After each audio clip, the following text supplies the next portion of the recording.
दोस्तों, स्वागत है आपका हमारे YouTube चैनल पे।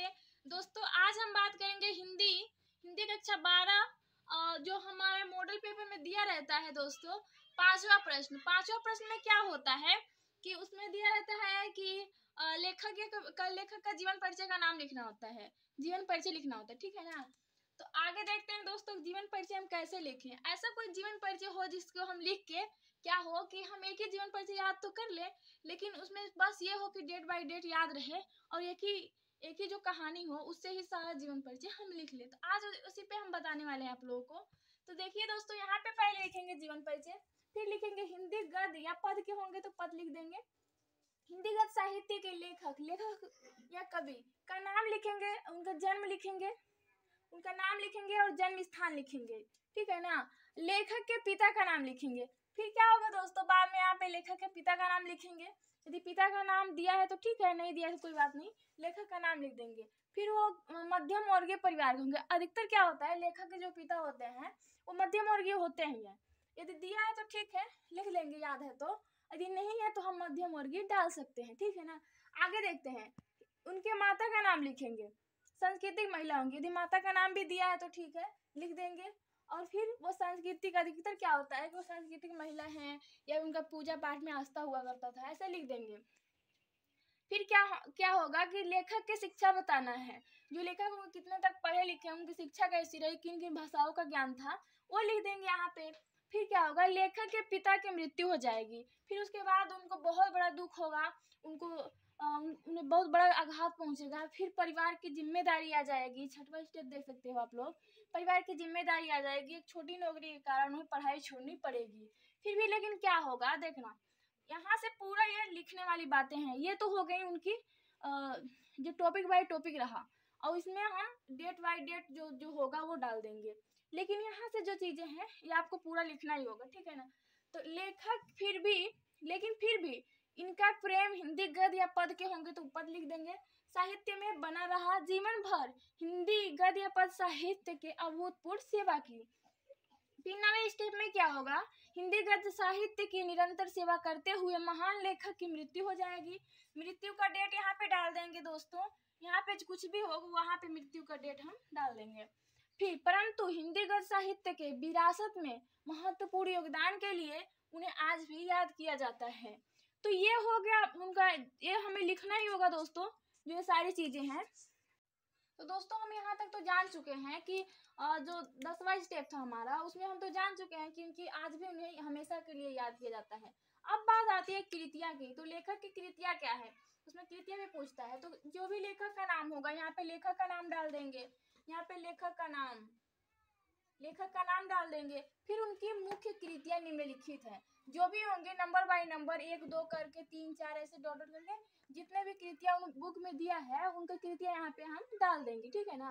अब भाषागत शैली, अब एक और उसमें देता है, पूछता है कि भाषागत शैली दिया रहता है लिखने के लिए, तो नंबर डालेंगे। फिर भाषागत विशेषता, पहले भाषागत विशेषता लिखेंगे तो लेखक का नाम यहाँ पे लिखेंगे। फिर इन्हें अपनी भाषा, अपनी रचनाओं में या अपनी कृतियों में जिस भी भाषा का प्रयोग किया होता है, जैसे कि खड़ी बोली, अधिकतर लेखक लोग, कवि लोग क्या करते हैं, खड़ी बोली का प्रयोग करते हैं। खड़ी बोली, जैसे खड़ी बोली का प्रयोग किया है, भाषा का प्रयोग किया है। इनकी भाषा और मधुरता, इनकी भाषाओं में क्या होगा, सरल, मधुरता और सरलता झलकती है। और दोस्तों, मैंने आप लोगों को अपनी पहले वीडियो में बताया था कि कुछ जो पंक्तियां जो लेखक ने जो रचना की है उसमें कुछ लाइनें दी होंगी, उसे क्या करेंगे आप लोग याद करेंगे। तो आप लोग याद किए होंगे तो लाइनें यहाँ पे लिख लेंगे। यहाँ पे जो लाइनें यहाँ पे लिखेंगे और इन्वर्टेड कॉमा के अंदर बंद कर देंगे, और वो ब्लैक से लिखा जाता है। ठीक है, आगे बढ़ते हैं। और 2 नंबर शैलीगत विशेषता, भाषागत विशेषता तो हो गई, अब आएगी शैलीगत विशेषता। तो शैलीगत विशेषता डालेंगे हेडिंग, और फिर भी लेखक का नाम लिखेंगे। यहाँ पर ने अपनी कृतियों में मुख्य रूप से, अपनी कृतियों में क्या किया है, मुख्य रूप से कौन सी भाषा का प्रयोग किया, तो ज्यादातर विचारात्मक, भावात्मक, ऐसे यहाँ पे हम डाल देते हैं विचारात्मक,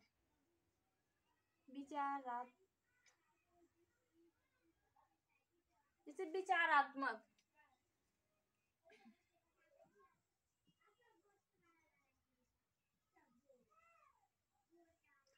कि यहाँ पे विचारात्मक शैली को प्रधानता दी है, शैली की प्रधानता दी जाती है। और फिर इन्हें निम्न पंक्तियों द्वारा देखा जा सकता है। तो यहाँ पर भी लिख देंगे इसे भी, इन्हें निम्न पंक्तियों द्वारा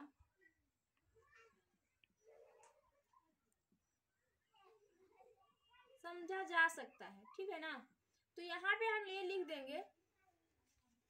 ठीक है दोस्तों, तो यहाँ पे इन्हें निम्न पंक्तियों द्वारा समझा जा सकता है। फिर हम वही बार बार कह रहे हैं कि आप लोगों को एक दो लाइनें याद कर लेनी है, तो लाइनें यहाँ पर भी लिख देंगे, तो जिससे कि हमारा जो जीवन परिचय जो कॉपी में लिखना होगा वो बहुत ही अच्छा दिखेगा। तो आइए हम दिखाते हैं कुछ कॉपी में कैसे लिखा गया है जीवन परिचय।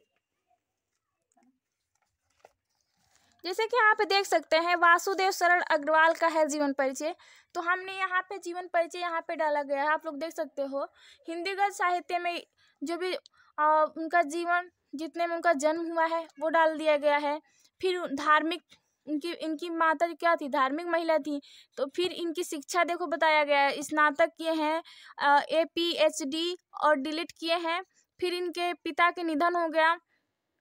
फिर इनकी शिक्षा, फिर उन्हें क्या, नौकरी के लिए उन्हें अपनी पढ़ाई छोड़नी पड़ी।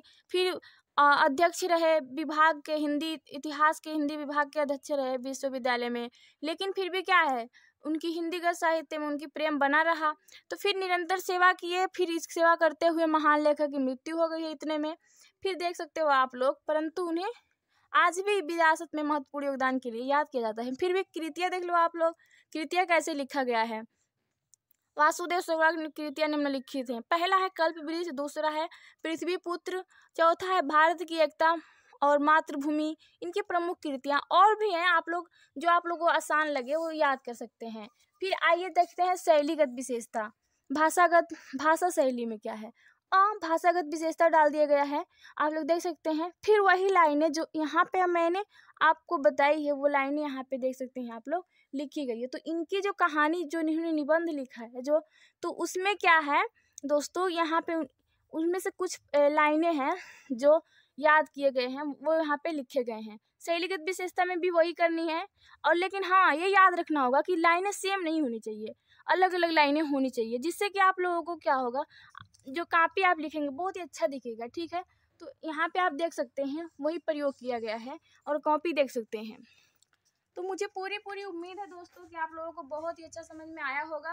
तो हम मिलते हैं अपने अगले वीडियो में, तब तक के लिए थैंक यू।